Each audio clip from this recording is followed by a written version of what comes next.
Bonjour, je suis Eric du blog Campus Invest et aujourd'hui je vais vous parler de rénovation d'appartements.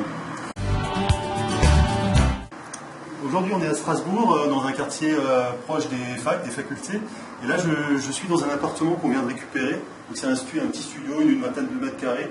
Et comme vous le voyez, je ne sais pas si vous voyez, mais il est dans un piteux état. Le sol, les murs, les plafonds, tout ça, c'est pas du tout louable en l'état. Il y a deux possibilités, soit on fait les travaux soi-même, soit on fait appel à une entreprise. Alors moi je vous conseille fortement de faire appel à une entreprise. Pourquoi? Parce que d'une part, ça va vous faire gagner énormément de temps, ne serait-ce que pour faire la peinture et puis les sols. Moi ça me prendrait, je sais pas, plusieurs jours, peut-être même une semaine, peut-être même plus, j'en sais rien. Enfin, de toute façon c'est pas du tout mon métier. Donc l'entrepreneur, lui, il a tout le matériel, il fait ça très vite et c'est son métier. Deuxième avantage, c'est que vous aurez une bonne qualité de finition de travaux. C'est-à-dire que l'entrepreneur, lui, comme je vous disais tout à l'heure, c'est son métier, il va vous faire ça picobello. Et troisième avantage, c'est l'avantage fiscal. Avec tous les travaux que vous allez faire, vous allez pouvoir les déduire de vos revenus fiscaux. Et donc, ça va vous permettre de ne pas payer d'impôts et même, vous pouvez le reporter sur les années suivantes. Donc, c'est très intéressant.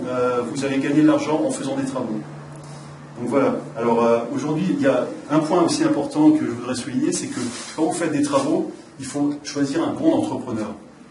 Un bon entrepreneur, c'est un entrepreneur qui a déjà quelques années d'expérience, qui a déjà fait des réalisations et éventuellement qui vous a été recommandé par quelqu'un qui a été satisfait. Ne prenez pas le premier venu. Et deuxième point, faites des comparatifs, faites des devis comparatifs.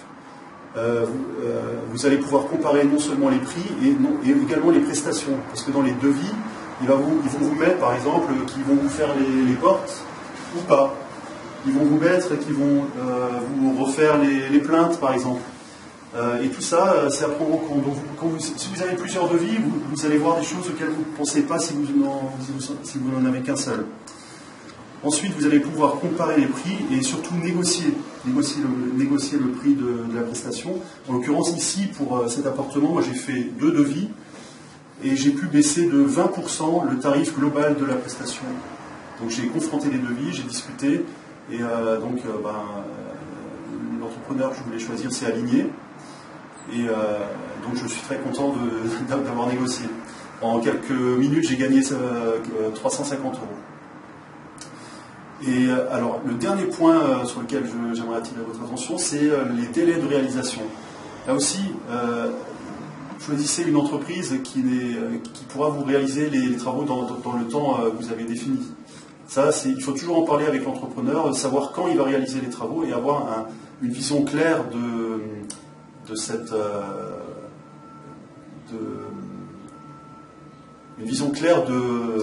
temps que ça va prendre. Du temps que ça va prendre et surtout de quand ça va être réalisé. En l'occurrence, pour ici, nous on commence lundi prochain et ça se termine vendredi prochain.